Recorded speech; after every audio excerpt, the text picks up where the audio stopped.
Oh boy. Oh boy. Oh boy. Oh boy. Quantum Leap Season 1, Episode 1. And that's weird. It's weird saying Season 1 because it's technically not Season 1. It technically should be what? Season 7? Yeah. It shouldn't. I don't know. That's a good question. How many original seasons were there? I don't remember. Whatever. Let's see. It was probably 4. I think it was 4. I think it was 5 at least. No, I don't know. 5. You know what? Yeah. Anyways, it should not be Season 1, but because it's been so much time, I guess it is. And this is not called Quantum Leap 2022 or Quantum Leap The Next Jump or something like that. This is just called Quantum Leap, but it's called Quantum Leap Season 1. And so I'm a little confused as to how they even, separate the two. 5. It's 5, 5 right? Seasons. Yeah. So this would technically be called Quantum This Leap. is, yeah. So you're right. This is not they keep calling it a reboot. Even the people making Quantum Leap are calling it a reboot, which I find very weird because it is not. It's like people today don't understand what reboot means. Reboot means starting over. Right. This is a continuation. This story picks up, I'm assuming, well, in our time, it picks up 22 years later. So the original show took place in the year 2000, even though he jumped through time. Now it's 2022, but they are doing some weird stuff like, I don't know if they've quite reconciled the time difference between when the last show happened and when this was happening. Right.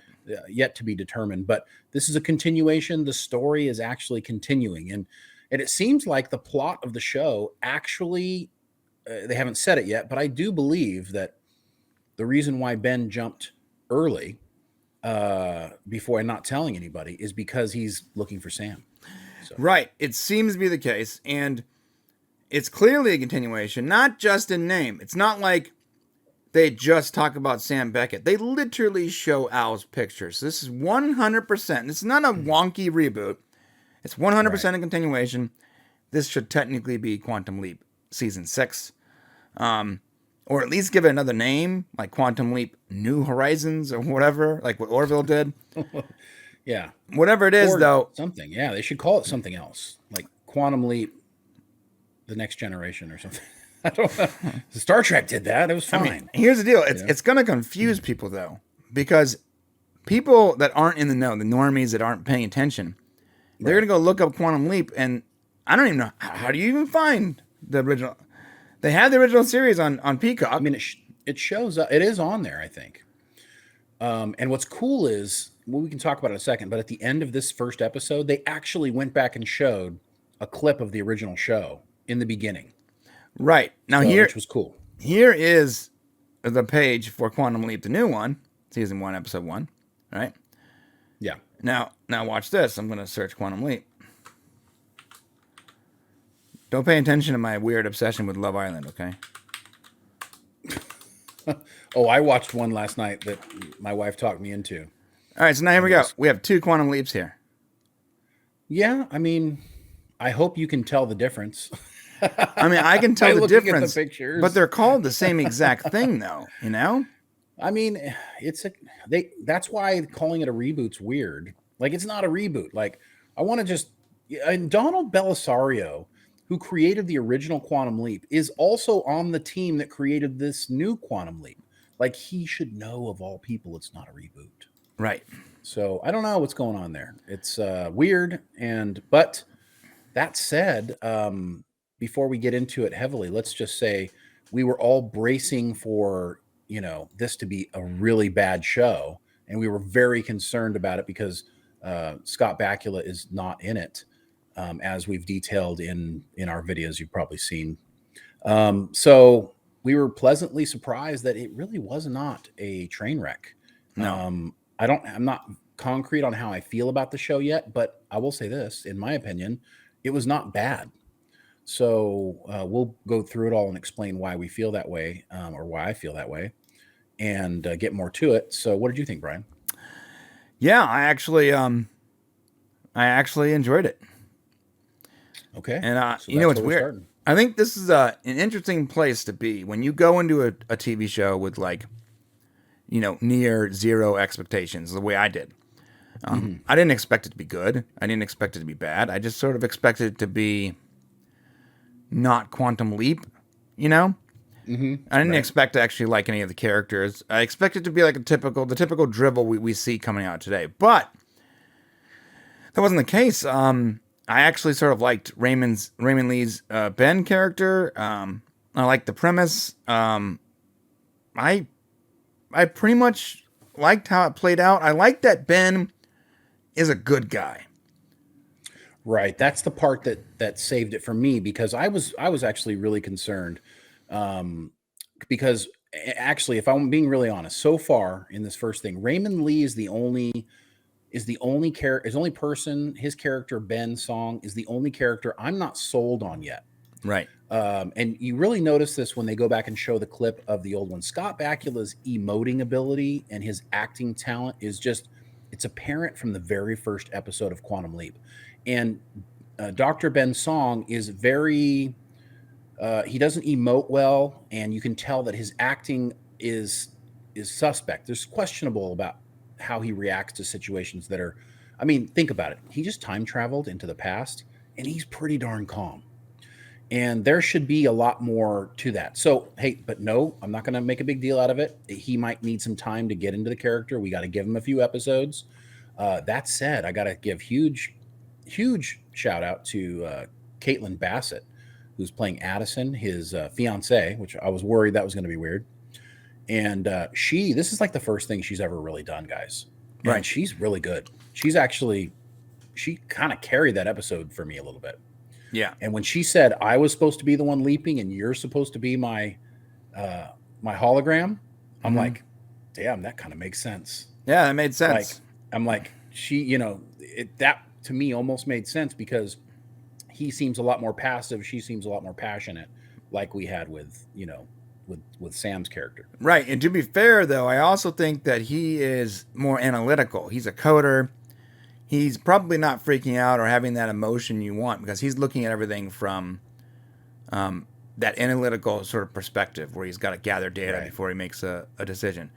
And So that might actually be a good reason why his character is good. Maybe he did it well. Maybe that's what his character is, and he's going to have to develop and learn to be more outgoing to be able to leap through time. right. So maybe he wasn't. So maybe that's a good thing, and I'm not sold on it yet. But also, I got to tell you, I loved one thing that was missing from the original series. In the original series, it was supposed to be a big mystery. We didn't know really where Sam was coming from. We got little bits of information Al would share, but everything was top secret. Like, he wasn't allowed to share anything with Sam. And so in that iteration of it. So the fact that we are now getting to see the behind the scenes of everything, and we're getting to see kind of the other people that run the show at the Quantum Leap Project, and kind of see how that works, I'm really enjoying that aspect of it. I felt like that was the one thing missing from the original show, but I understand why they did it. Now we are getting to see that, and I think that's definitely a plus for the show too. Yeah, I agree. And we're gonna touch on that when we go through the scenes here. But Right. you I know, just kind of wanted to get it all, in the beginning. I did I like that. I like the fact that we were sort of seeing when he was like, well, the Hope Diamond didn't actually get stolen, and Ray, oh my God, I'm forgetting his name. Ernie Hudson? Ernie Hudson's character was like, actually, and you're like, oh, okay, this is cool. You can play with like classified documents and all that stuff. Like, you can make some moves. Like, Yeah. I like that, because it's almost like gives me like an alternate history, which I like. And Yes. one thing about the original Quantum Leap that didn't always work for me was like, well, he can't actually change the history we know. Right. Well, he kind of can, and he did a little bit. So, A little bit. I mean, there are little changes to it, and that's okay. That was the same way in the original Quantum Leap. There's some great connections here.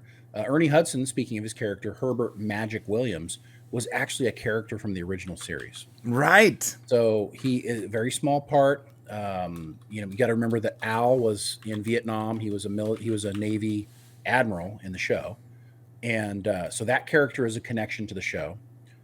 We learn a really great, neat thing.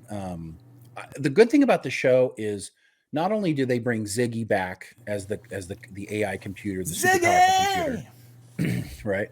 But also they're making connections to Al's character, because as we learn in this show, his daughter is the one that helped Ben leap early. Very cool. We also know that Ben created a bunch of weird code that nobody can understand for reasons. So we know this show is going to track down, Sam's character. And in my opinion, it seems like as if they actually are setting up to try to. He left early to go try to find Sam and bring him home.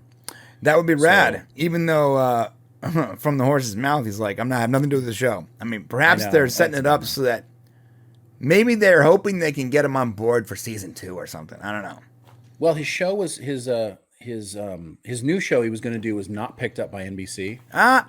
That's not accurate. Is that not true? I was reported that it wasn't. Yeah. So only one. I went and looked that up because we had some comments on that, and actually only one website reported that, and that website is not always right. Is it TV Insider? Oh, TV Insider. Okay. So TV Insider and other websites are running it as the source, TV Insider rumor, but it's not coming from a big source. It's coming from a source that is sometimes, I'm not saying all the time, they're not as bad as Giant Freaking Robot, but they have a spotty history with being correct. Right. And so what's interesting is, like, if he doesn't get, let's say that show doesn't hit or doesn't go, he doesn't have a job. Right. So, maybe Scott Bakula decided he didn't want to take the role because he didn't want to play a small part in a show that he basically created, that he made the heart and soul of the fans who love the show. But maybe he would be willing to come back and play if he didn't have anything else going on.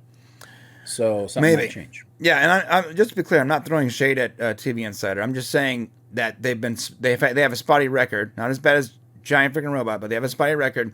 And until I see that coming from actual, from Deadline or Variety or like an actual source, it's still a rumor. Then it's still a rumor, and although it might be a good rumor because we haven't heard anything about that show since it was talked about that he was going to do it. They could be right. All I'm saying is I've looked into their record. They have a spotty record, and no one else is reporting it. So you would think that if it wouldn't take 2 weeks for one of your bigger rags to confirm that and then report it correctly.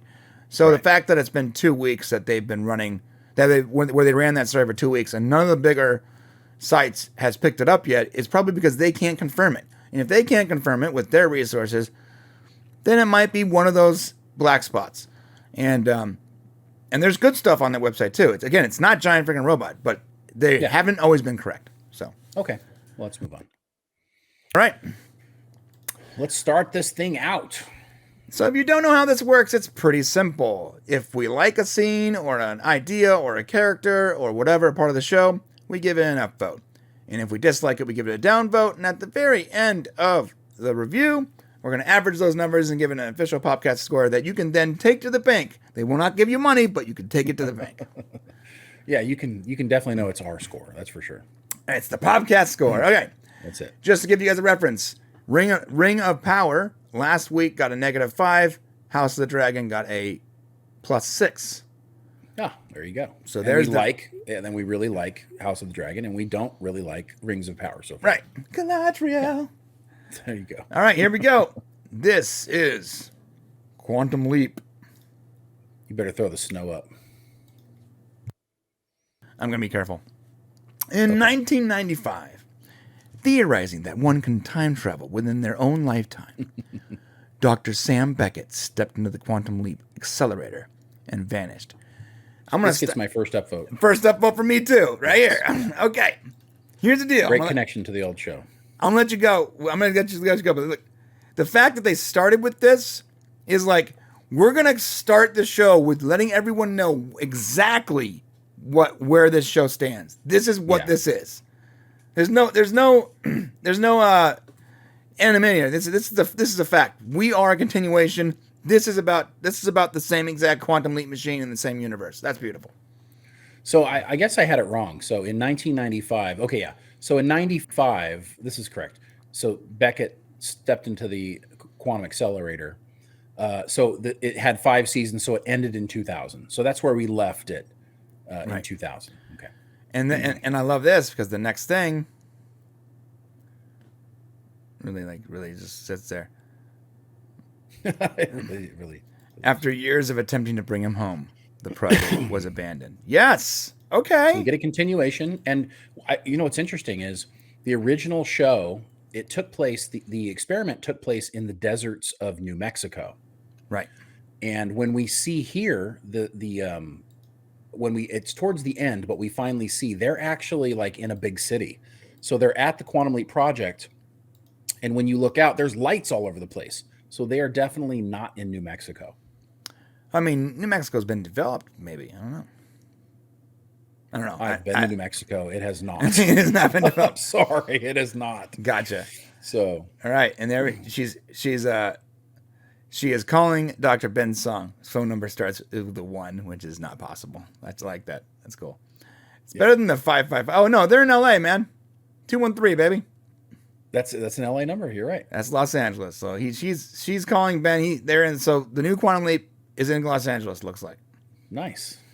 Or she just lived in Los Angeles and now moved, because you can keep your phone number wherever you go.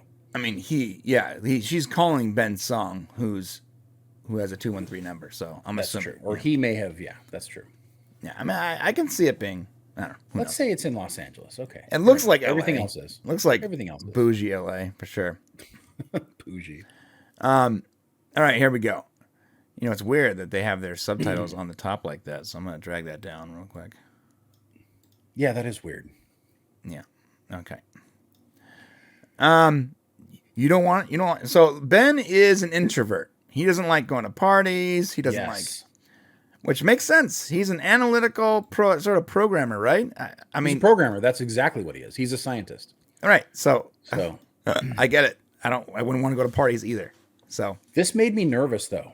I did not like, because I knew she was going to be his hologram from the previews, and I immediately didn't like that they were engaged. And I'm like, oh crap! Interesting. Like this is not gonna. It makes me very worried about, because it took time for Al to really come to care for Sam in the first show, and now we're entering the show in this relationship, so it's just going to be a weird dynamic. But then they fix that when he jumps, and we can get there when we talk about it. See, I would actually disagree because it is a continuation. We don't want to see the same relationship play out. We want to see them already be connected. Right, but here's the thing you miss. So if he's committed to her, there are things that Sam had to do when he jumped into other people's bodies. He had to be with people. He had a lot of relationships. It was going to make things very weird quickly, in my opinion. Yes, that's good. That's good. Not for me. I don't want to spend the whole show uncomfortable. So, I mean, I want to enjoy myself. So it would have been interesting. It's going to be interesting now anyways, because of the way they did it, and I like it. But I did not like it at first. Right. Yeah, so this character is, let me just grab my cast sheet over Ian here. Wright. Thank you. So, Ian I'm Wright not good with names, so I have to put notes, guys. Sorry. No, it's okay. Ian is this character, and it's played by Mason Alexander Park, who doesn't have a ton of acting experience. But I got to tell you, this is the non-binary character that we knew was going to be on the show. We talked about it before, and there was some speculation that, hey, is Quantum Leap trying to check boxes? What's going on? And I got to tell you, this character does not come across as difficult to watch or to believe or to understand. Right. Character actually comes across pretty good and actually likable. Which makes me think, Shane, why did it have to be a non-binary person then? Well, I get what they're trying to do. They're trying to just grab a snapshot of society, and there are non-binary people out there. So is it crazy to think that a non-binary person couldn't be a programmer or a scientist? No. I mean, obviously anybody can be those things. And so, putting it out there in the forefront is they're trying to do something that's different. They're trying to check boxes, obviously. Mm-hmm. But I guess what I'm trying to say here is that this didn't feel out of place. It didn't. You're right. And ordinarily, like Star Trek will make it weird. Some of these other shows will make it weird. And they almost went to a place with this character when Ian started like questioning himself, or themselves. I'm not sure how it's supposed to be said in this one, but I know that Ian started like kind of questioning, and started getting a little emotional about Ben being gone his best friend. And I thought, oh, hold on, don't go there, slow it. I like Slow it you. down, right? I like you analytical. I like you just matter of fact. I like you Right. just being all business and doing your job. Yeah, don't go down the discovery route. Don't do Don't it. get all emotional and need like therapy support right away and all this stuff, because then it's not gonna be enjoyable and it's gonna feel weird. Right. So, but they pulled back a touch and it ended up working out. And Ian plays an important role, because without Ian, they really can't operate the system appropriately. Yeah, we don't get Ziggy. All right, now this character is the actress name is Narisa Lee, and she's playing Jen Cho. And it looks like she's the security. I think she's the security person. Right. And there comes a scene where she's like, "You gotta fire me," which I thought was actually sort of weird, but I guess it makes sense from a. So she takes her job seriously. Right, she takes her job seriously. And here's Ernie Hudson, my boy, Herbert Magic Williams. And he's in charge of the program. Yes, rightfully so. And so he basically is the liaison between the government or the Pentagon and the program. Yes. And he's a veteran. And I would tell you, this is a great way to introduce all the characters really quickly. Mm-hmm. I thought so too. Like a party that Ben didn't want to be at. Right. His own party. Perfect. Like you want to get us, let us know who everyone is right away. Boom. Done. And let's get past all this sappy crap. Okay. And for some reason, he's going to step into the accelerator. The accelerator, by the way, looks really great. It's getting my second upvote. Yeah, accelerator looks fantastic. Oh, and you see these chambers back behind it? Mm-hmm. I don't know if this is, I believe those chambers is possibly where they put, maybe I'm wrong. I was going to say where the person the body he leaps into leaps back into a chamber, a holding chamber in the future.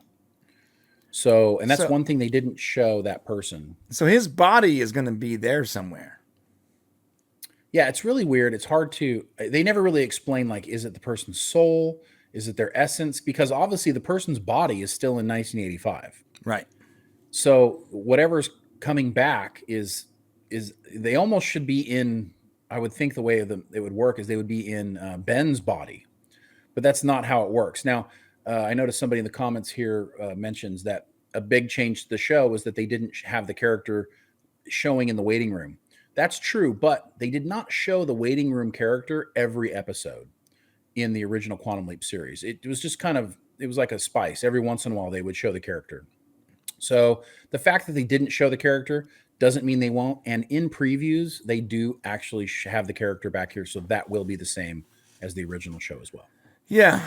If I was writing the original show, I would say, let's not even go with the whole waiting room concept. Let's just have his consciousness supplant their consciousness for the time he's there or something, like make it easier. I don't know. See, that's exactly 100% wrong. Don't ever say that again, because that's what's wrong. When they just completely dismiss what came from before. What I love, the good thing about this I'm not saying that you should do it on this show. I'm saying if I was writing the original show. Yeah. Oh, you're saying back then. Okay, yeah, good. That's why I said now they have to follow it. Okay. Yeah, now they have to. If I was following the original show, I would have had it supplant his consciousness, and it would make for less difficult story writing later on down the road. Well, they didn't need to ever show that. I think in the original show, by them doing that, it was almost a problem, because they're like, well, where does that consciousness go? Well, they never really explain why it comes here and why it actually has a form and a body. And it's its own form and body, which doesn't make any sense. So it should have been in Scott's body. Should have been, yeah. You should have had Scott back. Which is why I said, if I was writing the original show, I would have just. I'm sorry, I didn't hear you say original. I thought you were saying now they should have left it off here. No, now that it's part of the original show, you have to follow the rules. Got to follow canon. That's the universe. But if I was writing the original show, I would have been like, hey guys, let's not make this hard. Okay, just have him suppress the consciousness he goes into and move on. Right.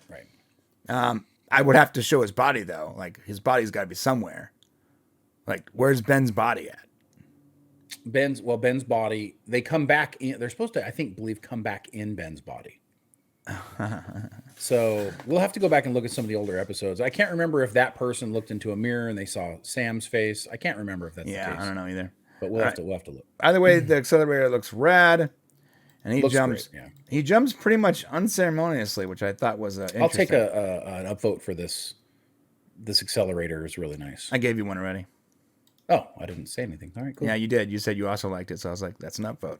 Oh, I see. Okay, got you. I like this system. I don't have to say give me an upvote. Well, because you never do. Now I'm trying to like read your emotions. Got it. Okay. All right. That's fair. Cool. All this was very cool, and then it, boom, popped into the body of what looks like they have a TV in the dash, which I thought was like. I love that little portable TV. Like, so that existed, but it was also like really rare. Just so you guys know. Yeah, it was. It was not something that everybody had. And he ends up in 1985 Philadelphia, and we immediately see that Live Aid is happening that day, which was a really big thing that happened that year. And he's jumped into a character called Nick Rounder, who is a getaway driver for a criminal job where we find out is the Hope Diamond heist. Right. Big. I like that. It wasn't like just a basic job. It was like something that we can recognize. I did like that a lot. That was a really good idea. And then they're robbing something beforehand. They're stealing like they're probably like the security. Oh, maybe the security door to be able to what they do later.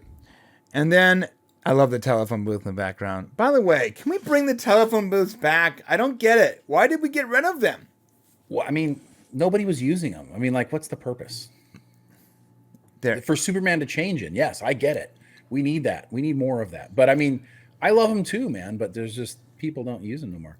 If you want a payphone, you're kind of you know what? Instead of just a regular phone, it should be like an internet portal. You know, of the phone capability. It's just a smartphone with a smartphone tablet with a receiver.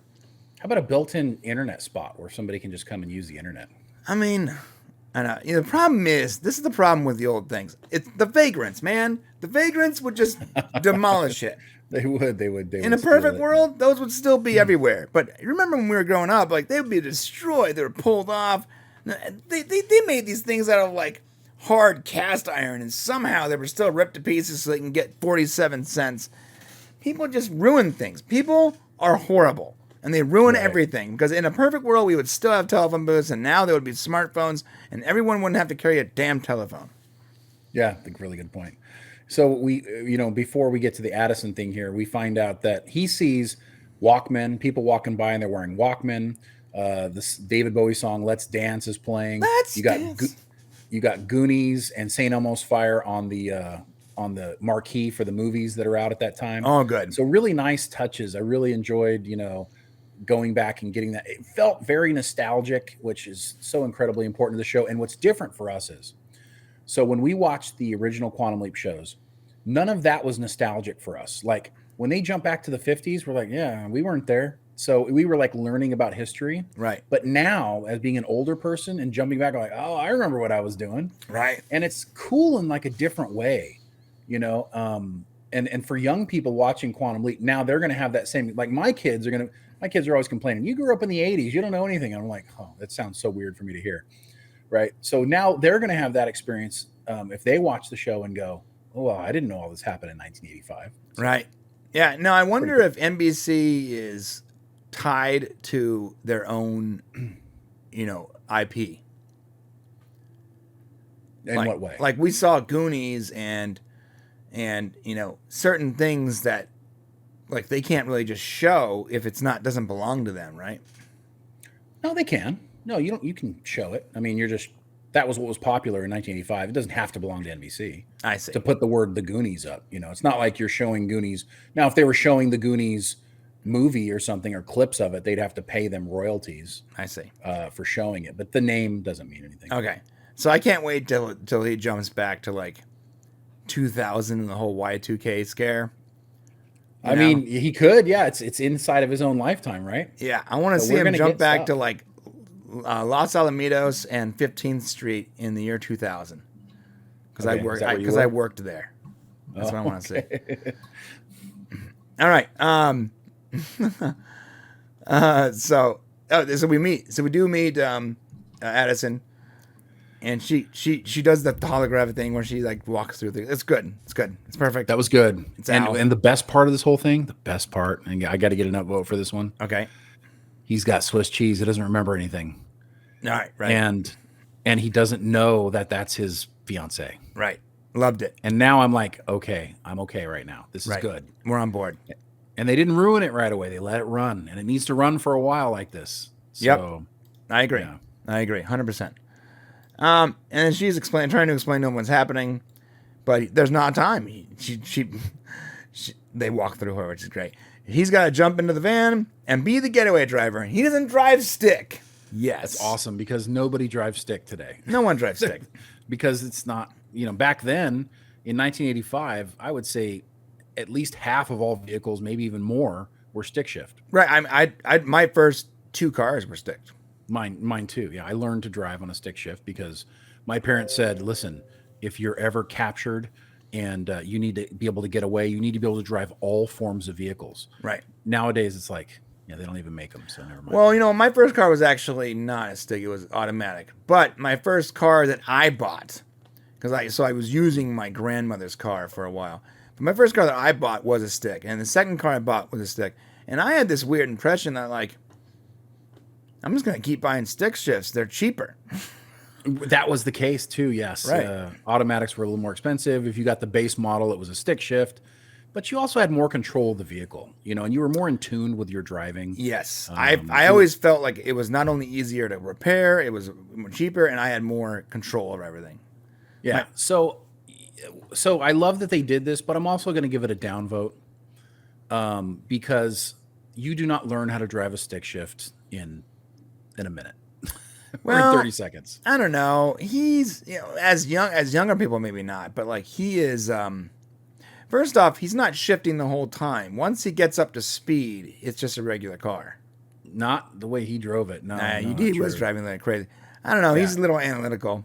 It's okay. I mean, it didn't take me out of it, but it was. I'm going to be real honest with the show. There are things that didn't make any sense. So they did it because they wanted the nostalgia of the stick shift, but they didn't play it out appropriately. Yeah, he should have been like, I haven't driven a stick since college or something.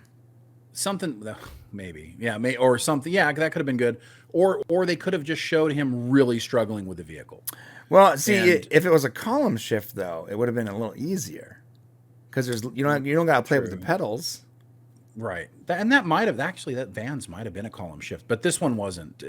It's the whole clutch thing. It's a timing thing, and you're not going to get it if you've never done it. Yeah, it's actually if you've ever driven stick, it's actually a really great feeling. You feel like a race car driver. You do. That's what it is. Great. Right. Yeah. Great. Like when you're driving stick, you're driving. There's no passive driving. It's an active, your whole body is operating that vehicle. Yeah. Damn, I missed stick shift, bro. You were in tune with the vehicle. I might have to buy a stick shift car again. Because my Jeep's about to completely explode. I almost didn't make it back to the show today. Right. Yeah. And back in 85, I don't know if those vans were stick shift, by the way. So there was vans that were column shift. There were, yeah. Everything is period piece. I want to be clear. I went through frame for frame. I was looking for problems. They did a good job with the period stuff, man. They really did. I was looking for that didn't exist. I was looking for obvious things that didn't exist, and no, street lights were changed. They changed a lot, and I don't know how much of this is rotoscoping or computer graphics or what. But you can't tell. You can't tell. Yeah. Can't tell. Everything has been changed in 1985. Even the style of the windows. So back then they had those windows where you can see the lines in the window, and those were swapped out. And maybe they got lucky and they used a street that was already old. I don't know. Yeah. But very well done. Can you put up the scores just so I'm kind of following along? Oh, how was I not on there already? My bad. Nice. Okay, there's where we're at. Yeah, that's pretty good. I like that cool device. What is that? Yeah, so that's the way it was. Al had a device similar to that. Of course, the graphics weren't as great back in the 1980s, so they've done a better job of upgrading. And what's cool is you can see a city map, and actually it shows the direction they're supposed to go. She's telling him where to go, and the image is actually this is an upvote for me, big time. This is the detail. I didn't even catch this watching the show. So seeing this now and seeing the detail that they put into this is fantastic. Right. No, it's good. It's good. Okay. Moving on. Look at everything, bro. Even the umbrella styles. This is the 80s, guys. It's crazy. Yeah. It's very well done. Hugely well done. Good job by the whole crew on the show for that. I think that might be a column shift, Van. Just so you know. I don't know. If it is, he's not shifting it on the column. He's got not a shifting on the giant column. shift. You're right. He's not. Yeah, you're right. Yeah. Yeah, look, again, even the newspaper, I'm pointing like you can see me, but right there, there's you see the newspaper stand? Yep. Yeah, newspaper stands don't exist, guys. That's not a thing anymore. I mean, no, they do. They're still out there. I mean, they're rare though. They're rare, and that's the old blue ones. Remember with the LA Weekly that had like the naughty personals. Right. Yeah. Yeah. The naughty personals. Look at all the cars. It's a lot of that's a lot of cars that they had to get in there. Yeah. There are a lot in the street. I'm very impressed. Wow. Just so you know, Star Trek Picard went back to our time and couldn't even get it right. That's true. Yeah. You guys understand that? They went back to our time and they couldn't get the streets right. In our time. Kudos. That's unfortunate. It really is unfortunate. Everything looks really good. That is classic shift. Yeah, it's big. That's a big stick shift right there. And he just went down to third. Interesting. He knows how to downshift. Yeah. Yeah. Okay. So you're right. I guess you were okay with that downshift. He is clearly driving stick like it's no big deal, and he's using downshifting too. Like he's not granny shifting. Like this is like because you can use your transmission to slow down the vehicle. That's the cool thing about stick shift. Right. Is you don't always use the brakes. Right. Yeah. Sometimes you use the actual transmission itself. Yeah. It's actually a more effective way of driving. I know I'm talking a lot about stick right now, but like, why did we get rid of the stick shift? Because we're all so damn lazy. It's also like, I don't know. Maybe it's a little more complicated to make the cars when you do that. I don't know. No, it's less anyways. I don't know. More parts. More repair fees. Maybe they don't care about that though. No, they want you to keep getting your car fixed. Oh, that's true. Yeah. Well, they want you to keep buying new cars. Right. Getting them fixed. They want the transmission to go bad after like 3 years. Right. Yeah. All right. Yeah. So his buddy's like, yo, man, you good? You're talking to yourself? Because like they can see him actively having conversations like with somebody in the front, with an invisible person in the front seat. You know what's funny is they did play this a little bit in the original series, but I feel like they played it enough in the original series. A lot of people would just ignore the fact that Sam was talking to no one. Well, no, he had a lot of moments though. So, there was, but there was also moments where it was like everyone just wrote it off. Well, there were times when you had to get the story moving and you couldn't have constant interruptions of people. Yeah, but they had a lot of that. These guys are like, yo, what is your deal? Yeah, this guy is obviously not a very good person. You can tell. Yeah, he's clearly a bad guy. Questionable. Everything going on here. Yeah, questionable that he's a bad guy. Right. I just love that they have this mystery right off the bat. We don't know why Ben jumped early. It was a really good way to get us drawn into the story. Mm-hmm. And so now we're not only following the story, but we have a lot of questions. And that is key to getting somebody to like love a show. When you're looking at like Rings of Power, there's like no questions in that. You don't like have any unanswered questions in that show. There's no mystery. Right. Not really. In this show, like immediately right off the kick, you're like, okay, there are so many things I don't know that I really want to know. And that just holds you. Right. But it also, I like it. And we're going to get to the end, but like they didn't also wait so long to reveal certain things. Like this is not like a J.J. Abrams thing where they go, here's all these mysteries. Good luck. And you're like, wait. Right. Like there's some payoff already. Like right away, there's some payoff. Exactly. And not enough to ruin it though. Like she didn't say that she was his, fiance, which is fantastic. She was about to tell him there and it got, and the imaging chamber didn't work. And I love this too. These upvote for me here. Yep. Same. I'm upvoting this too because I want one of these in my house. Well, I'm doing it because Al also had problems with the imaging chamber all the time.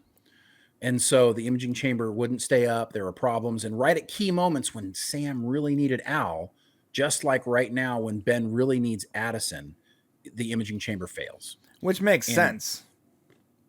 even if it doesn't make sense, it makes for great drama for TV. No, but it makes sense also that like they're having a hard time keeping like the holographic technology synced to another time.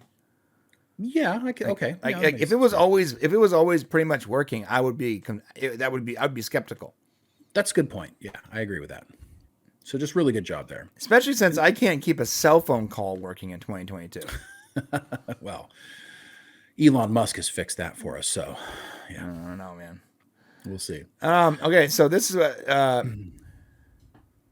Ian Wright is trying to get Ziggy working, which I love that. I'm actually going to upvote that. Yeah, so upvote this whole section of this is now we're getting a look finally at the Quantum Leap program and the kind of the look behind of how things work. We see that the imaging chamber is down, Ziggy's not working. There's this whole discussion about, well, there's no point in you getting the imaging chamber up if Ziggy's not working, because what are you going to tell him? And she's like, yeah, I got a lot of things to tell him. It's like, oh yeah, right, that's right. You know, and also just having her nearby would be calming for him. So Ian, because they're analytical or whatever, but she's got her heart in this. It just shows that dichotomy there. All right, and I'm upvoting this. Ernie Hudson. Oh, you already saw him. You're just upvoting because no, I'm upvoting again because we saw him already, and I didn't upvote that. But now we're seeing him walk in like a boss. Yep. Act like a boss. Okay. He has presence. His demeanor is authoritative. There's nothing not alpha about his character right now. Yes, and he's playing it exactly like you would hope. And he tells him exactly what needs to happen and how it needs to happen, but not being like a douchebag. Right. I really liked. I was actually worried that his character would be more like politically correct, non-masculine. Oh, I see. Yeah. Oh well, yeah. I was a little too, but not. I mean, no, they're playing it just right. Can you go back to click back? Okay, so here they're talking about the fact that what happened. So they had the security footage. It got wiped. They don't really know. They're trying to figure out why Ben jumped early and didn't tell anybody. And the security person there is like kind of taking responsibility for it. So Jen Chow is her name. Yes, Jen Chow, which I'm not 100% sold on yet. No, and we got to see what her role really is going to be. I mean, she's had one big job so far, and it didn't go so well. So we'll see. Yeah, she's reminding me of, and not just because she's Asian, but because they're similar. She's reminding me of that character from Agents of S.H.I.E.L.D. I'm forgetting her name. She played the second command of Coulson, and she was an Asian butt-kicking security chick, right? Which is fine, but the very first season, first season of that show, one of the reasons it was so bad was because that character couldn't find their fitting. They didn't come off as actually being a tough security person. They came off as someone who needed help and was unsure of themselves and unsecure.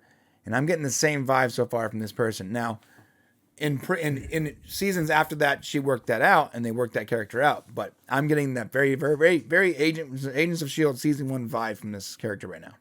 Interesting. Yeah. So Jen Chow is really kind of the comic relief of the show right now. Like, I think that's her role because is there a need to have a security person that's shown as part of our staff, as part of our cast? She seems to be the only one with levity so far. She did at the party. She's got kind of these stick-em jokes where she kind of throws them in at these kind of weird times. Mm-hmm. So she might be the person bringing levity to the situation. Everybody else is very serious, very focused. So that might be her role, but I'm not sure it's necessary. So no, it's not. Yeah. It wasn't necessary in Agents of S.H.I.E.L.D. either. And they completely changed that character for that purpose. And that one day you're going to watch that and you're going to see what I'm talking about. Because I always never going to watch it ever. You are one day because one day we're going to do a history of the Lost Marvel series. Yeah, it's going to be. I'm sorry. Okay, maybe the series Disney forgot about. I know it really bothers you. It really does bother me because it's so stupid. It's one of the best science fiction shows I've seen in years. I'm gonna have to watch it because you say that. Okay, yes. So Ben's in the bathroom now. Addison shows up. He's trying to get himself together. Just figure this way out of this. Yes. Okay. I love this. I think Ben is analytical. I think he is like one of those guys that in a crisis, he doesn't like react out of instinct. I think he slows everything down and he tries to figure things out, which is probably why he's not emoting the way maybe Scott Bakula's character, Sam, would have emoted. Yeah, it's possible that they're, and it's possible that it might be okay because we are jumping around. We are going back to the facility. In the original Quantum Leap, I mean, it was all Sam all the time. So he really had to, that show had to be great because he made it great. Now we've got lots of characters. Even Al would come and be a part of it. But for the most part, you know, it was about Sam and he was in 90% of everything. So they're really spreading it out a little bit here. And I'm not bothered by that at all. I feel like I'm getting enough of Ben's story going forward, but I'm just not sold completely yet on him. He was, in my opinion, he was the weak link, you know, besides the security girl. But of the main characters between him and Addison, I would say, to me, he came off a little weaker than her, whereas Sam was a little stronger than Al in the show, even though Al was great. Yeah. Yeah, we're not on the same page there. I disagree. I think that I think his character is being played correctly so far. But all right, we'll see. We're going to need a couple more episodes. Yeah, we're going to need more episodes. Again, he's caught talking to himself, which I think is hilarious. Yeah, we get to see his character, which is great. And we get to see a little thing of Sam there. And we see Sam. You see, this is how you know it is 100%, 1,000,000% a continuation. There's literally Sam Beckett's face right there. Then later on, we see Al's face. Okay, come on, guys. It's not a reboot, guys. I don't know why it keeps being said that way. It's frustrating me. I don't know, because people don't know the definition of a reboot. They think that if they do something new, it's rebooted. Not true. Yeah. They also don't know the definition of like diversity, apparently. But it's a whole other topic. Anyways, definitions are all over the place nowadays. Okay. All right. So this is when she tells him exactly what's going to happen with, I guess, the person he's helping, right?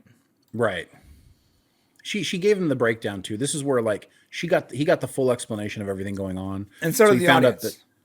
Right. And so we find out that him not being able to leap back without helping somebody is a design flaw from the original project. So he's got to help the situation, find out what he's there to do in order to be able to leap.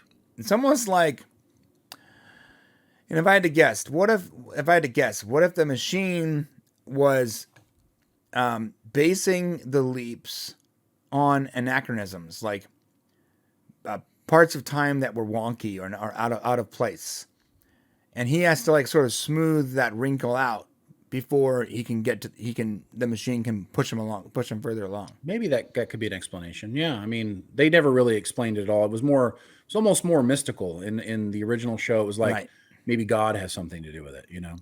I would wish it was be a little more scientific, where it was more like the machine, because it's working on space time, which is like a ripple, which is like a sheet of space.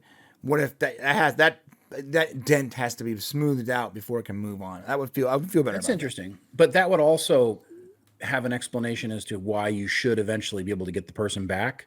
And the thing about Quantum Leap is there's just like this, we don't know why it won't get you back. Ben had been trying to fix the machine, we find out here, for 5 years before this takes place. So how do you fix a machine you can't test? I don't know. That's a good question. Simulations? I don't know. It'd be hilarious though if they like tested on chimpanzees and some chimpanzee shows up and in somebody's body. That would be really irresponsible. That would be so bad in so many ways. Like, what's going on with Chris? He's just furiously throwing his poo at everyone. Yeah, no. I have a downvote here, by the way. Talk to me. So this moment's downvoted. The fact that that this guy here, his name is character. I don't know why. Let's see.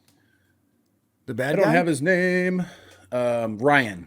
The reason why Ryan goes like to the mat for his friend Nick right now, like to the mat. He's like, you're second guessing the guy saying, and he's like, I wouldn't have brought him in here if he wasn't the guy. you saved our butts out. I mean, he like really goes to the mat for him. And I believed like this was like his best friend from like childhood.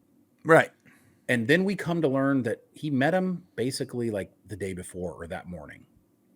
So that's a downvote for me because I think that was sold improperly. Yeah, I'm down. That's a good downvote. I'm actually downvoting for another reason. I think that the bad guys here were like just comically bad guys, and I don't like that. They come They just across weren't as that, one-dimensional, angry. It's just sort of weird about the way they acted this entire episode. They were just very one-dimensional. They were just, oh, these are bad guys. They're villains. So everything they do is villainous. Period. The end. You're like, okay, well. And what's funny is the main bad guy ends up playing like second fiddle to his second, which is the African American girl there. Yeah, played by Charlie, played by Anate Insuni. I can't say. Yeah, who ended up having a really great scene with Ben. Right. A little bit later, but you almost get nothing from the main bad guy, and she kind of, it's almost like they had too many bad guys. Yeah, like why are they untrusting of the criminal driver who got them out of a jam that also talks to themselves? Who cares? He is a criminal that is talking out loud while driving. Why is that putting you on so much edge? Right, and the main bad guy wasn't even there. Right. He was like, so he's like, I'm hearing you were this or that. So I'm hearing that you were a little bit irresponsible. Okay, what? You need to calm down. First off, everyone needs to calm down, and everyone needs to remember that we're also a bunch of criminals. Like, what is? Yeah. I don't know. It was very forced. This is why I gave it a downvote.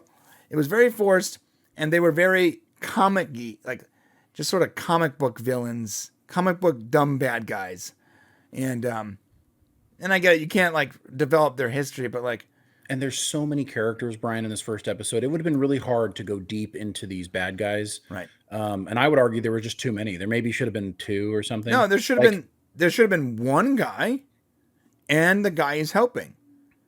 It should have been 2 people, 3 people total with Ben. That's it. Well, maybe, I mean, I could see like needing a person to do something, but that person didn't need to talk.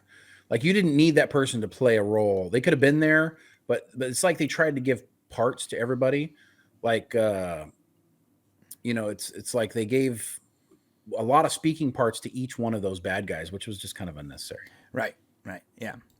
So that was definitely a flaw for me. And you're right. The fact that he's the best drum driver I've ever seen. Like you met him yesterday, bro. What are you talking about? And he wasn't in the car. So yeah. They really should have made them longtime friends. There's no reason not to have. Well, other than being an undercover cop, I guess they could have been longtime friends who they hadn't seen each other. Right. It would have been hard to build that backstory. That's the problem. Now, this is going to be the one problem with the show. They could have done that in the original Quantum Leap show. But because they're showing so much of the program and going back to the future and talking about what's going on there, there's not a lot of time to develop the relationships when he goes back in time. That's going to be something we need to watch for the show because it could be something that actually hurts the show. Yeah. Yeah, you're totally right. In fact, when we were making our last video, I watched that whole scene where Scott is playing a woman and the executive guy is hitting on him, right? He's trying to meet to him. And you know what's funny is that scene is so long. Like it's legitimately them two in a room and it's hilarious. By the way, you guys want to laugh. It's hilarious. The guy who, I don't know what his real name is, but the guy who plays the sort of like, cheesy Me Too style executive trying to hit on Scott Bakula's woman person is comically horrible. And there's times where his reactions, and I put him in our last video, are just outstanding. What? Yeah. No, and I thought that was great the way they did it. And it's like, they spent 12 minutes. I counted 12 minutes on a scene with just the two of them in a room. That is not something you can do today. You can't do it. No, you couldn't. Well, and the way the show's built, it's just not going to work. So they're going to have a little bit of problem. You're going to have some wooden characters. They did a good job of making an emotional connection for us. And I thought that was something that I really wanted to upvote. Was something the original Quantum Leap did was the original Quantum Leap made you care about these characters that Sam was going to save, that now Ben will be saving. Right. And as soon as you find out that his wife's on dialysis, Right. and he can't afford to pay for it, you're like, oh, I'm in. Yeah, let him steal whatever the hell he needs to. Right. I was going to upvote that, so you're making me upvote it now initially, but you're right. It's going to happen in a second. So yeah, I'm upvoting the motivations of the guy he's helping, who's also a criminal. Because right, I thought that was great. It's perfect, and he doesn't want to tell his wife. He wants his wife to believe that it's all on the up and up, and he's getting the loan or whatever. Because that's honestly what a husband would do. Right. That's what they're going to do, whatever it takes to make sure his family's taken care of. And they're going to protect them emotionally as well by honestly sort of like just lying them on how it's going to work out, because they don't want them to have that pressure. It works. And at the second Ben figures it out, he's like, oh, okay, well, no, I have to help this person. And that was the other part. So when we get there, I want to upvote that as well. So I don't know if you gave me an upvote for the other one, but yeah. I definitely feel like, they did a really good job here of they find the explosion. So we're getting all the stuff that Al would have showed Sam or told Sam verbally. We're getting it almost like to show how the research is done, that Ziggy would come up with this information right in real time over here. So that's very interesting. Yes, I love it, because that's one of the problems. It was hard for me to really get into the original Quantum Leap because I'm such a visual person. And there was so much. There was a lot of exposition in the original Quantum Leap, and then his family comes up, and like this. This is the part that sealed it. It just sells it immediately. I buy it, and I understand, and Ben understands. That makes me like this character, because Ben is not just a dispassionate sort of analytical coder. Like immediately he's like, there are gray areas in life. Not everything is black and white, and that goes for everything. Like. Sometimes good guys have to do bad things for good reasons. And sometimes bad guys will do good things for bad reasons. And we see that a lot in politics, by the way. But in real life, sometimes you have to, you got to play in the gray area to make sure that the outcome is positive for you and your family. And that's just the way life is. Unfortunately, that's the way it is. Ben immediately recognizes that this is what has to happen. And it's important, man. This is important for a hero to have those layers. Yeah, I agree. And that's exactly what. We're going to get there. Well, I guess we should talk about it when he actually gets to that moment. Sorry. So she's going to. No, it's okay. We do that all the time. I do that all the time, but yes. No, we do it. So he's having this whole thing. He's telling him, "Hey, look, he knows now. He's going to get shot tonight," and he tells him. And he has this moment. Sorry. Where. Yeah. So they just have this moment where he's like. Actually, does he tell him yet? No, he doesn't tell him he's gonna die yet until after that. After the moment. Okay. Yeah, so they had this nice little scene. Yeah. So they meet the this Romanian bad guy or whatever, who's like a comically dumb Romanian. I get it. Not that Romanians are dumb, but like typical dumb criminal. Dumb, foreign criminal thing. He's already agreed to everything, and now he's like, but. I think that I need to get more money. Yes. Yeah, and we learn that this is the Hope Diamond. This is where we find out it's the Hope Diamond. Right, it's the replica, and that they're going to do this. We find out the heist is here, but this is an important part because we also get to learn more about Ben's character. Right. We get to learn that he knows multiple languages. And I thought that's important to kind of build up the believability of his character. Right. That we know. And they did the same thing with Sam in the original series. Yes. Like that we had to show that he was a genius, right? Yes. And so they're kind of getting us there with Ben as well. And then he on his feet kind of sees this thing go badly and uses leverage. The fact that he knows that Addison can find out things about this guy. He goes with it before even working it, which I thought was really good. Right. Addison picks up on it as his partner and figures it out. That's good. Yeah. I still wish that there was more charisma coming from Ben here. I really wish there was more panache but I get that if they're trying to follow this whole programmer thing, I don't know. Well, you want your heroes to be the hero in a lot of ways. And he pulls it off here, but It doesn't feel like it. Have you ever seen the show Scorpion? No. The main character of that show is actually based on a real person. His name is Walter, and he's very analytical and very almost like I guess he's like autistic.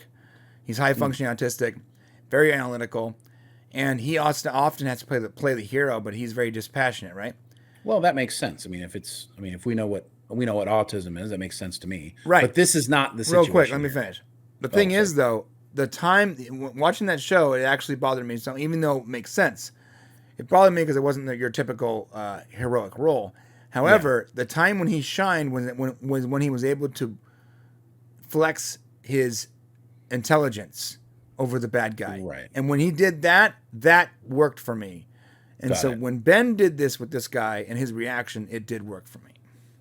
I see what you're saying, but my problem is I can't tell if it's the acting or the character.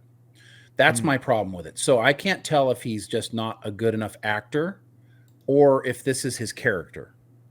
And because it's the first episode, I'm not going to make any judgments. But so far, I feel like there's something lacking from the acting. Now, if his character is this dispassionate introvert that is kind of just bleh over these really intense scenes. Like, this is an intense scene here. Like, the guy's got his head down in the thing. People could die right now. This guy's got a gun on him and behind. There just feels like there's too much yellow mellow going on here. So I get what you're saying. I'm going to upvote this for the reasons I stated earlier, but also they didn't have to spell it out to the audience what the plan was. He acted in the moment. Addison picked up on it convincingly and then delivered the information. It wasn't spelled out. It treated the audience correctly. Look at these two faces before you move forward. This tells me everything you need to know. Okay, you see her face? You see his face. She's like, oh my gosh. She's not even really there. And like she's emoting kind of the situation. Right. And so that's kind of what I'm talking about. But I'm not going to upvote it or downvote it because I feel like there's maybe a down and an up here. So I'm just going to zero that out. I mean, I think as her fiance, she's fearful that he's making a poor decision. Still good acting, regardless. Right. You're right. It is. And that steely face, that face he makes right there. That I think he was like, listen, I have information now. Let me show you how it's really going to go down. I don't know. I get it. Like you show the stills here, but for whatever reason, there's just there's something a little missing for me. And maybe I'm doing too many Sam comparisons. I don't know. Maybe I have high expectations for this character. Let me be square. I have really high expectations for this character. So I'm going to hold him accountable more than I will any of the other characters. So we'll see. Makes complete sense. I did like how he said in Romania, why don't you do yourself a favor?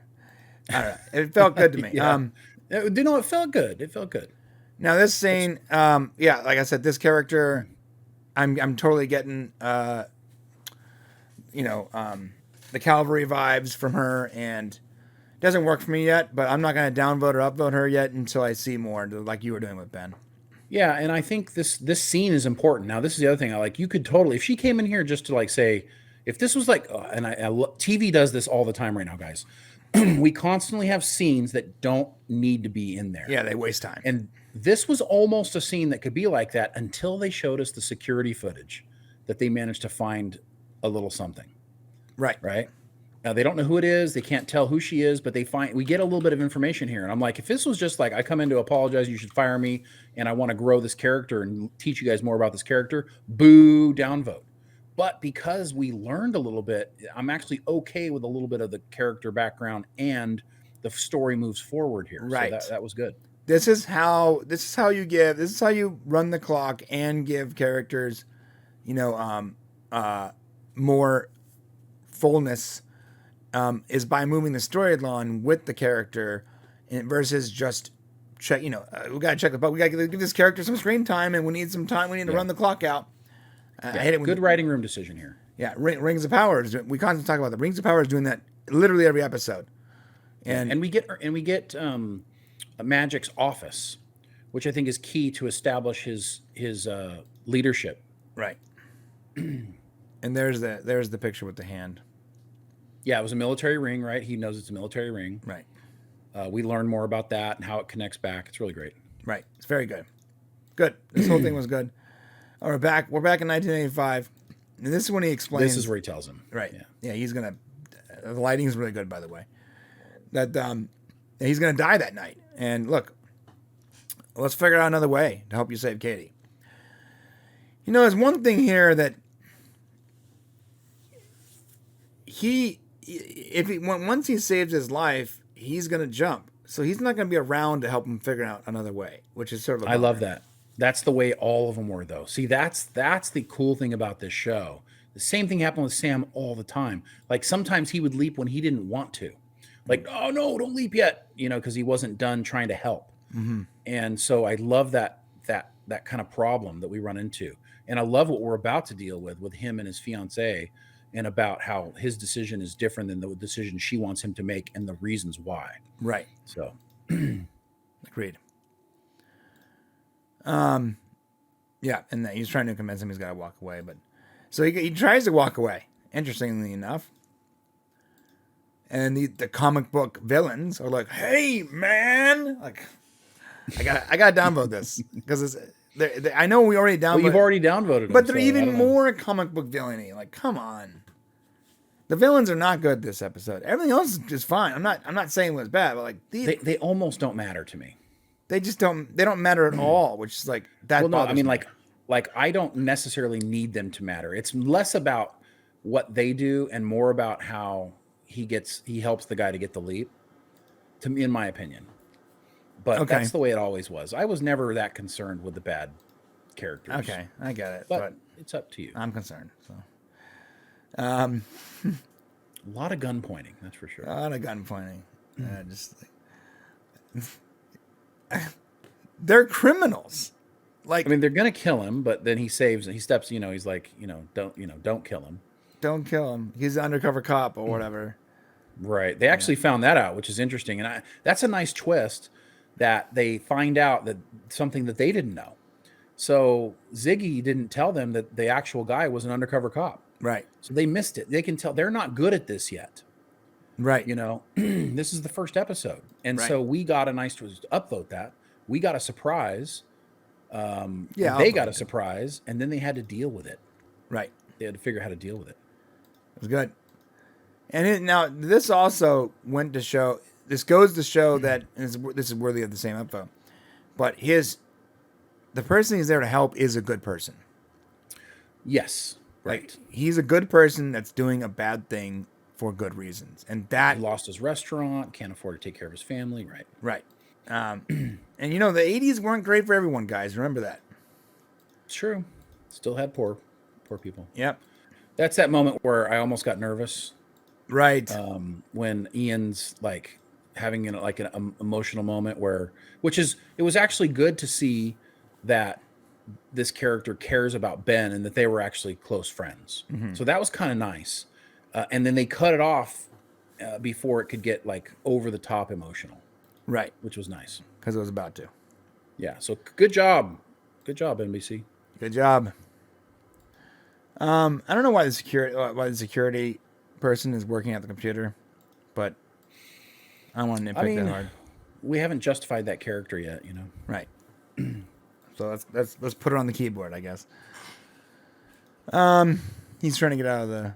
Now this was good. Now I'm going to give this an upvote because Addison. This is when she explains that she was supposed to be the one that jumps, and she sort of tells him why, because she shows him how to get out of the zip ties. Yes, and it was really nice because Al was always there to advise Sam and give him his suggestions. It wasn't like Sam was like MacGyver. Mm-hmm. It really took both of them for Sam to succeed, and the same thing's happening here. And I think that's nice. There were two people doing the work as one. That's right. Which goes with this whole like story about the intertwining theory or whatever they talk about at the beginning. It's good. All right. Oh, so there was the decision though. So we got to talk about that. I'm sorry. Go back. He decides. She tells him, "Hey, you need to come home. 99% chance if you call the police right now, you leap." And Ben's like, he thought about it, and he's like, "No, I'm not gonna leave that to happen to Ryan." Right. And he basically, she says, she's basically pushing him towards it. And he's like, I'm sorry, I can't. And he had his own character. He made his own decision, and he didn't care that she couldn't have that power over him. And I love that he took ownership of that decision and said, this is who I am. I'm going to do the right thing no matter what. Gosh, we need the person leaping through time to be that person. Yes, we need him. Yes, we need that. Yes, we need exactly what he's doing right now. Yeah, and this is such the embodiment. Well, you know what's great about this show, guys? If you loved the original Quantum Leap, and you're like, I don't know if I want to watch this show. Here's the thing: the idea of leaping through time in people's bodies and having to save people and have this positive moment, that's just such a good idea, a good premise for a show, that it's worthy of you investing some time into to enjoy that aspect of it at the very least. Right. So you don't get this in science fiction a whole lot. Right. And it's nice to be able to have this again. Yep, I agree. I'm writing down this time real quick. Okay. So yeah, hey, classic party, tuxedo. They're gonna boost the Hope Diamond. Very, very classic heist, right? I'm just waiting. I was waiting for like Ocean's 11 theme music to start playing. I was waiting for the Muppets to show up. Right. He asked her if he can dance at some point, and she's like, "Yeah, you think you can," which is good. Which is great. He tries to punch some guy in the face, by the way, and it hurts his hand. Perfect, exactly as it should. He's not a fighter. Like, it doesn't matter what body he's in. That's not him. Upvote for me on that one. I really love that he. That's something that initially Sam would have happened to him in the beginning of his jumps. He doesn't know how to hit somebody, and it's going to hurt like heck. I don't like this character. It's a throwaway character. That's why it was confusing. Like, she almost comes off as the leader of the bad guys. Yeah, is she the leader, or is the other guy? No, like, which one's right? which? Yeah, the other guy's supposed to be the leader, but they, just the way that things get written these days, this was sort of a waste. It was kind of neat, the dancing and like holding her gun back and stuff like that. Although I was about to say, like, what is she going to do? She's not going to fire that weapon in there. And then she goes and fires the weapon. Yeah, she don't care. But he changes things. He made a mistake. And this is the other part of being new to this, and this being the first episode. He gave them too much information, and they were able to change the situation. When he says, nobody dies here, when the bomb goes off, everybody's safely inside. And she's like, well, we'll see about that. And then she fires the weapon in the air. Yeah, it's almost like he was like rooting for her or betting on her actually having like a human soul and not being a one-dimensional comic book villain. Yeah, well, he was trying to give her an out. So he was saying, look, you can go, leave Ryan alone and just go. And everybody here will be safe and everything will be fine. And that's the way it was supposed to be. Interesting. So, right, and then so she changes it. Yeah, and so now history is now changed, regardless. And I love that now history actually matches what we already thought history was. Right. Yeah. Right? That was so clever. That's great. Right. That's smart. That's what you need to do with the show. Right. And I love how Ryan's here helping him make it right, instead of because he's a good guy being involved. He's a good guy, and we want to see that he earned this risk that Ben is taking. Right. Toss it down the storm drain. Which it's going to cause so many problems for somebody later. Yeah, let me tell you guys something. That's really nice and tidy here with that, but like that would actually like do a lot more damage than what is shown here. That'd be so bad. Like there's methane down there. Like you can have explosions across the entire city. That would be a very, very bad thing. It could have been really bad. Yeah. Anyways, yeah, and it doesn't. Obviously, we don't get like the closure on what happens with Ryan. We get the story though. We do get the story. So they do, and that's the way. It's classic Quantum Leap. We don't get the closure. We get the story generally, and then he leaps.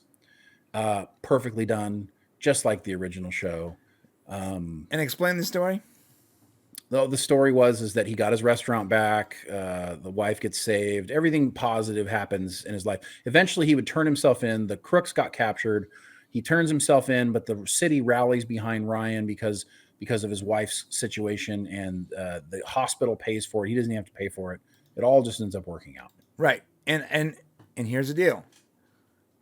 That's great, but I don't want it to always have a positive ending. Well, he can't leap if there's not a positive ending. So, Well, no, there it won't. can be a positive ending for the short term, but like this is great, but every episode can't be a perfect happily ever after situation. Then you're going to be disappointed because that's what Quantum Leap is. So every situation is a happy ending. Is a perfect outcome. Like well, that. It's at least for the first couple seasons. I mean, he can't leap without. I mean, there might be some issues with the character, but you got to remember what's great about this show in general is that each episode is a story of the week. Right. We're not continuing a story on. They're not going to go. Hopefully, they don't next week go. Remember when you were saving Ryan last week? Mm-hmm. You know, I really hope they don't do that. So you don't have time to really lament on that situation. I mean, I guess they can make it so maybe the bad guy is not such a bad guy, but there has to be one winner or something. I guess you could pull off some of that stuff, but for the most part, the good feeling of the show is kind of the key to Quantum Leap. Like the city rallied around, oh my God, his restaurant back, his wife lived. Like it could have been a positive outcome without every single positive box being checked. That's all. Well, that's the. I mean, you watched the original show. You tell me it's different. There's some episodes that don't end that way. It's not a perfect outcome. As they went later on, they needed more. They needed changes in the final seasons, but in the first 2 or 3 seasons, everything is pretty darn positive. Yes, that's true. Although I did like the later seasons. Interesting. Well, it's funny because when they started leaping like the demons in and stuff and the evil. I didn't like the mystical crap. No, I didn't like that. Well, that's where it's kind of gone. And I didn't like the God thing at the end. I'm glad that they sort of changed that ending, and no one really knows which ending was which, because the God thing was dumb to me. Yeah, well. I mean, I love the show, but like, if I was criticizing him and we were criticizing it back then and we were reviewing it and we got to that point, I'd be like, what are you talking about? Are you joking right now? Well, I kind of liked that it was mystical, though. So I liked that maybe there was a bigger purpose. I mean, why would he need to save people in order to jump? Why would he need to change bad situations that had already happened if it wasn't some greater for the good of all being maybe wanting that to happen? I don't want to be rude, and in no way am I making fun of religion right now, okay? I am myself religious, but I feel like in writing, God is always a shortcut to an outcome. Or heaven or purgatory, any of that stuff, it's always a shortcut. It's like I don't have time to think of a realistic outcome for this or to give it a that was not it. That was not it at all. So you need to go back and watch like Heaven Can Wait, or you can go back and watch Highway to Heaven. I did. I watched the entire last season. Yeah. So all that stuff was very common at that time. Those types of, maybe at the time, but right now I'm watching it. I watched it last week and I'm like, those parts I can do without. Right. Well, I thoroughly enjoy that aspect of the positiveness. And for me, I don't know how other fans felt like, but I liked the idea that Sam was almost serving a higher power and that there was a force of good in the universe that was trying to have things come out positively. There's enough negativity and crap going on in our world today that we don't need everything doesn't need to be narcissistic and cynical and all that stuff. So I really hope that in my opinion, I really hope that this show does have an overlying positive message and that we get a lot more of that, the world being a better place. I agree 100%. I hope that that's what this show is, but I don't want this show to use God instead of science fiction. I doubt they would. I doubt they would use that, but you don't have to say God. You can just say, or some higher force or whatever, or some mystical thing. It could be. I mean, listen, it's in the canon, so you can say, and they're trying to get Sam back. So there's got to be something to it there, man. Do you remember the evil leaper? I do. Yeah, that was bad.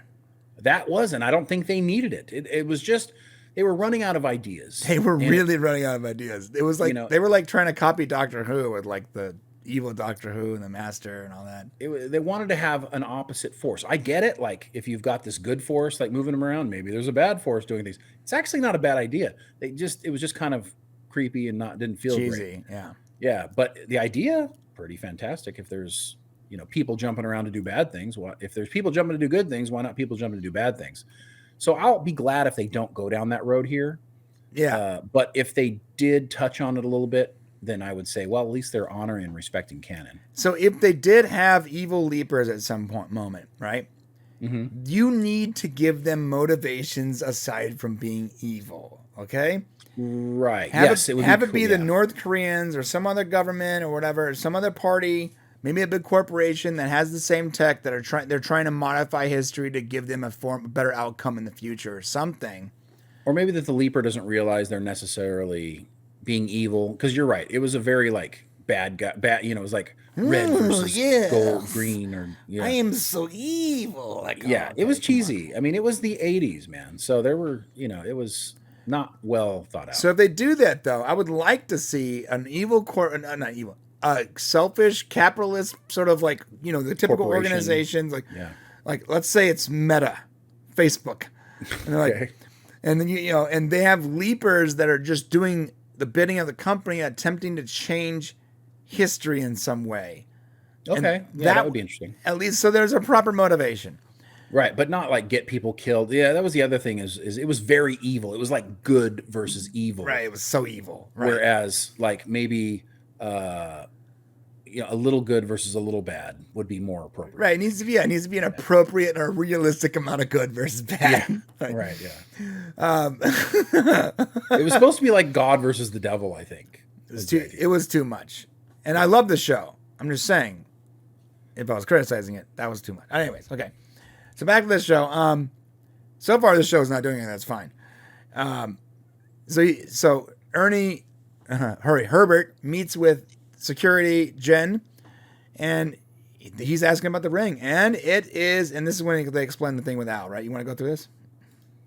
Yeah. So they learned that basically Al had a daughter. They do talk about Al passing last year, which I thought was cool because that is true. Dean Stockwell died. So they talk about his daughter must have hooked up with Ben at some point because the daughter's wearing Al's military ring. Mm-hmm. That's how come Magic's able to figure that out. And so now we learn that she has hooked up with Ben early and somehow convinced him into leaping. So there's a lot more information to come that we don't know anything about. Yes, and here's the deal: why would she want him to leap? And there's only one reason, right? Because of Sam, right? Only one reasonable reason is because of Sam. Right. And so now maybe your dad's dying wish was like, find Sam.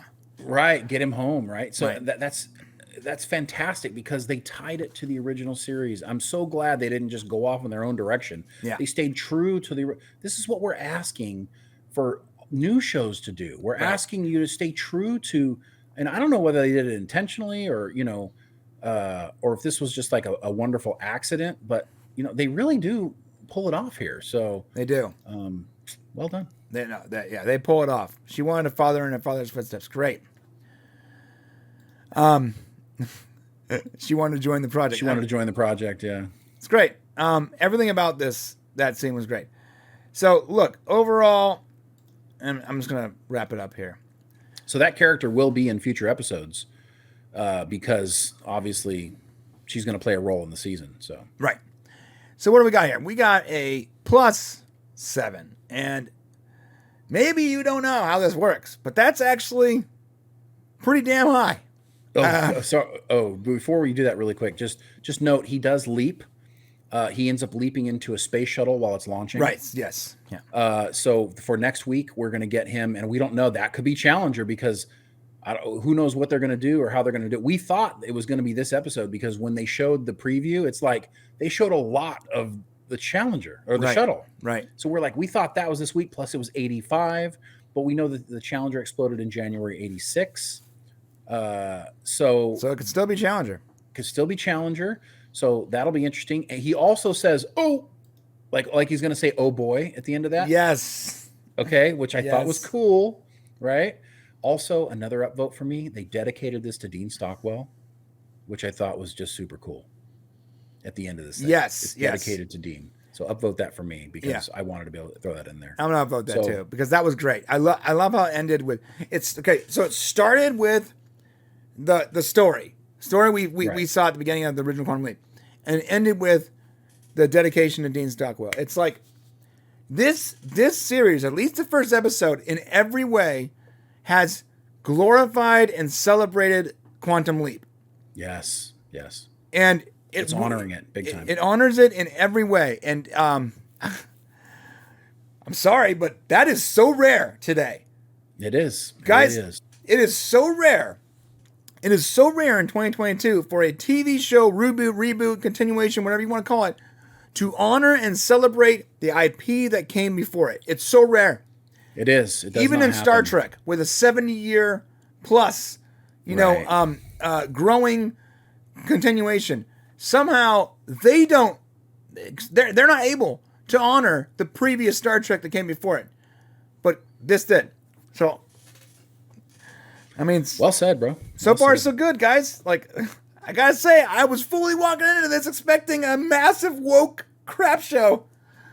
It's not what we got. We got Quantum Leap in 2022. Yes, without Scott Bakula, but it doesn't feel woke. It doesn't feel woke. Without Scott Bakula's Instagram post, I would even assume that he's going to be on the show. Yeah, it does feel like he's going to be in it, man. Right. And some people are saying, well, maybe he's just pulling a red herring, an Andrew Garfield. Right. Maybe he's just saying he's not going to be in the show. But I mean, the guy posts on his Instagram like every 9 months, and I just don't see him saying, "Yeah, I'm not a part of the show in any way, shape, or form," and then showing up on the show. He's not going to go out of his way. Like if he was going to pull an Andrew Garfield, he would just keep his mouth shut. Right, and him coming out to do that, that's just not. It's not how Scott Bakula works. And yeah, go watch your other videos so you can see how we break all that down. Yeah, it was very good. Chris is saying it's going to be a shuttle Atlantis in 1985. That would work too. Yeah. Okay. Yeah. I mean, it doesn't. Maybe something was going to happen on that shuttle mission, and Ben's got to find a way to save it. So, regardless, looks like our score is actually an 8 plus 8, wow, which it's huge. That is, guys, that is a massive score from the podcast. If you guys haven't seen our reviews before, you don't understand. 8 is actually a very big score. Generally, when we like something, it's like 3 to 4, 5 at the most. Yeah, and there were downvotes in this episode. There was plenty of downvotes. There were also, and I would say that there were also a lot of things to upvote that we probably will not upvote again. You know, the little things like the nod to Al, you know, the homage at the beginning. You know, we're not going to upvote those things again, right? Because so it's likely that this first score is going to be super high, and the other ones will be hopefully positive. We'll see. Which was pretty much, when the Orville came back, the first episode got a 10 from us, and every episode after that got like 3 to 5. Yeah, which makes sense. So we'll see. Maybe Quantum Leap will be different. Okay, so it was a lot of fun. That said, we're going to wrap this up. Please do not forget to hit the subscribe button on the way to the comment section and let us know what you guys thought of this new continuation of Quantum Leap, the first episode. And if you're not a subscriber, please hit the subscribe button once again. And if you wanted to see this review early, I'll put the link in the description. You can come to our members section on our Prime channel, and we do these reviews every single Tuesday. We're also reviewing a bunch of other great shows, which I will list in the description below. Other than that, it's been great. See you next week. See you guys later.